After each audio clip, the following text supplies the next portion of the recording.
Connectivity is an amazing thing. By now, we're all used to the instant connectivity that puts the world at our fingertips. From desktops or devices, we can purchase, post, pin, and pick anything, anywhere. We are connected to the world and each other like never before. But how does it happen? How does data get from here to there? How do different devices and applications connect with each other to allow us to place an order, make a reservation, or book a flight with just a few taps or clicks? The unsung hero of our connected world is the Application Programming Interface, or API. It's the engine under the hood and is behind the scenes that we take for granted, but it's what makes possible all the interactivity we've come to expect and rely upon.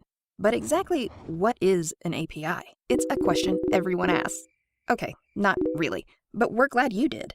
The textbook definition goes something like this. In computer programming, an application programming interface, API, is a set of routines, protocols, and tools for building software applications. An API expresses a software component in terms of operations, inputs, outputs, and underlying types. Okay, to speak plainly, an API is the messenger that takes requests and tells a system what you want to do, and then returns the response back to you. To give you a familiar example, think of an API as a waiter in a restaurant. Imagine you're sitting at the table with a menu of choices to order from, and the kitchen is the part of the system which will prepare your order. What's missing is the critical link to communicate your order to the kitchen and deliver your food back to your table. That's where the waiter, or API, comes in.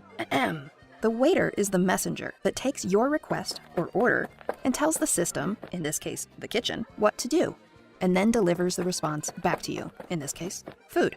Now that we've whetted your appetite, let's apply this to a real API example. You're probably familiar with the process of searching for airline flights online.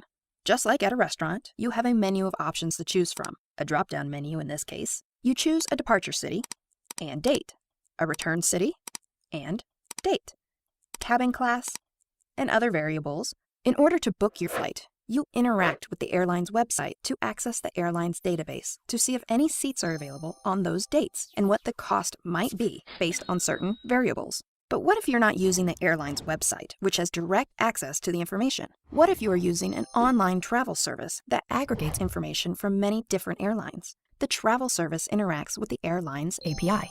The API is the interface that, like your helpful waiter, can be asked by that online travel service to get information from the airline system over the internet to book seats, choose meal preferences, or baggage options.